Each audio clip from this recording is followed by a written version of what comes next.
Siku ya leo natamani tukajifunze kitu kimoja kutoka katika kitabu cha Samueli wa kwanza ile sura ya 5 ukianza mstari ule wa 19. Biblia inatuambia kwamba tena mkewe huyo Finehasi alikuwa ni mjamzito, na Biblia inatuambia kwamba katika kuwa mjamzito zilikuwa tayari zimefika zile siku za yeye kujifungua. Na wakati huo wana wa Israeli walikuwa tayari wameenda kupigana vita. Walipokuwa wameenda kupigana vita kule walishindwa, walipigwa, na walipopigwa sanduku la Bwana likatwaliwa. Na wakati huo kuhani wa nchi ya Israeli alikuwepo ni kuhani Heli. Na Biblia inatuambia kwamba wapo watu wawakilishi ambao walienda mpaka mjini kupeleka habari ya kwamba tumepigwa Israeli na sanduku la Bwana limetwaliwa. Na kuna mtu huyo aliyetoka kule vitani aliyewapasha habari watu pale mjini, akaenda moja kwa moja mpaka kwenye nyumba ya kuhani Heli. Akamkuta kuhani Heli ameketi nje ya hekalu. Na Biblia inatuambia kwamba akamwambia kuhani Heli ya kwamba sanduku la Bwana limetwaliwa na Israeli wamepigwa. Na Biblia inatuambia kwamba baada ya hapo kuhani Heli akaangukia nyuma. Alipoangukia nyuma, shingo yake ikavunjika. Na mkwewe alipopata hizo taarifa, Biblia inatuambia kwamba uchungu ukamkamata. Alipopata uchungu, Biblia inatuambia kwamba pale akazaa mtoto. Na huyo mtoto akamwita Ikabodi, maana yake utukufu wa Bwana umetwaliwa. Kwa nini utukufu wa Bwana umetwaliwa? Kwa sababu sanduku la Bwana lilichukuliwa, lakini pia mkwewe alifariki na mumewe pia akawa amekufa. Bwana Yesu asifiwe sana.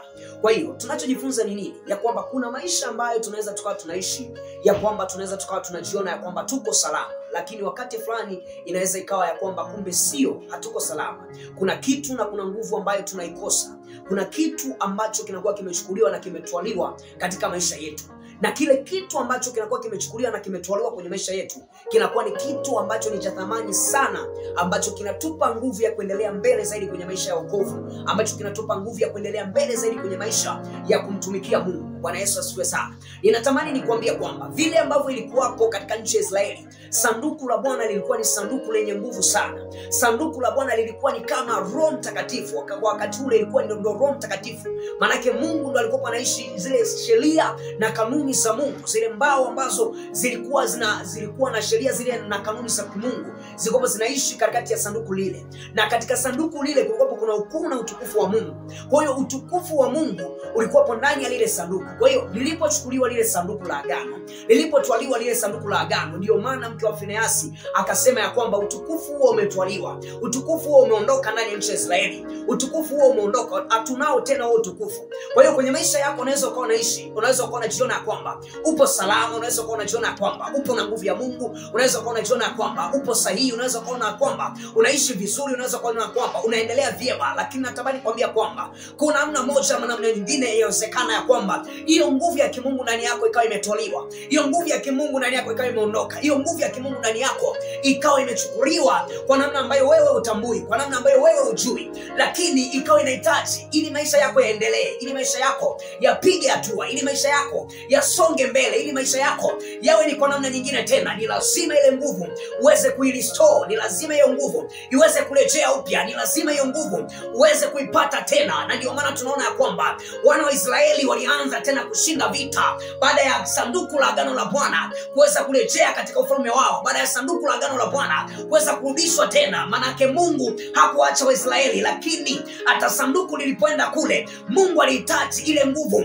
irudi tena kwa walio wake, irudi tena mahali pale ilipokuwapo, irudi tena kwenye uhalisia wake. Na ndio maana kila jambo ambalo lile sanduku lilipopelekwa, kuna mahali lilipelekwa, lakini lilipopelekwa likaambatanishwa na miungu ya kigeni. Na Biblia inatuambia kwamba ilipofika tu pale lilipowekwa lile sanduku, ile sanamu na ile miungu ilipolitazama tu lile sanduku, basi ile miungu ilianguka, na ilipoanguka ikavunjika mbele ya sanduku la agano la Bwana. Wakati fulani ikasujudu. Iliposujudu, walipokuta ya kwamba Mungu wao amesujudu mbele ya sanduku la agano, mbele ya Mungu wa Israeli, wale watu wakamwamsha, wakainua tena lile sanamu, wakalisimamisha. Walipolisimamisha, Biblia inatuambia kwamba, inasema kwamba wakaondoka. Walipoondoka, waliporudi tena, wakakuta lile sanamu limeanguka tena, limeanguka mbele ya sanduku la agano, alafu limevunjika. Na lilipovunjika, Biblia inasema kwamba wale watu wakagive up, wakakata tamaa, wakasema kwamba kuna haja ya kurudisha sanduku la agano kule tulipolitoa. Kuna haja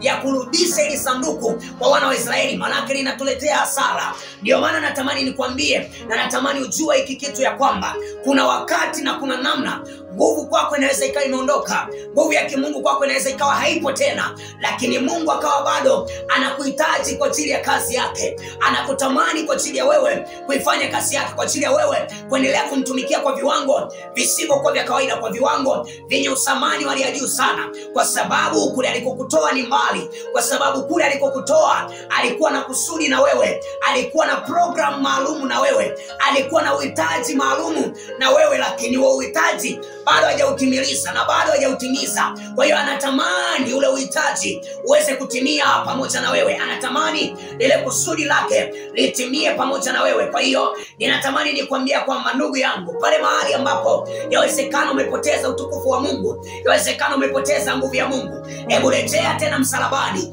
hebu rejea tena mbele za Mungu, uweze tena kuirudisha ile nguvu uliyoipoteza, uweze tena kuirudisha ile thamani uliyoipoteza. Yesu anakuhitaji, Yesu anakuhitaji wewe.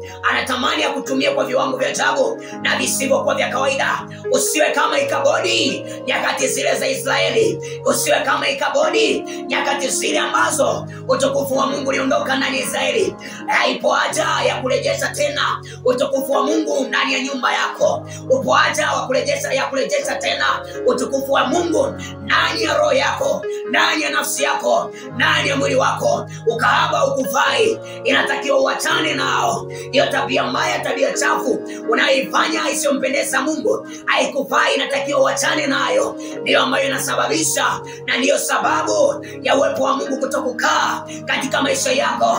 Na ndio maana ukifuatilia sababu ya sanduku la agano kuondoka ndani ya nchi ya Israeli, ilikuwa ni tabia zile chafu na mbaya zilizokuwa zinafanyika ndani ya hekalu la Bwana na wale watoto wa kuhani Eli, Hofni na Finehasi. Kwa hiyo hekalu lako ni takatifu, hekalu lako ndio mwili wako, hekalu lako ndio roho yako, ambayo inatakiwa uitunze, inatakiwa uijali, uisamini kwa ajili ya utukufu wa Bwana.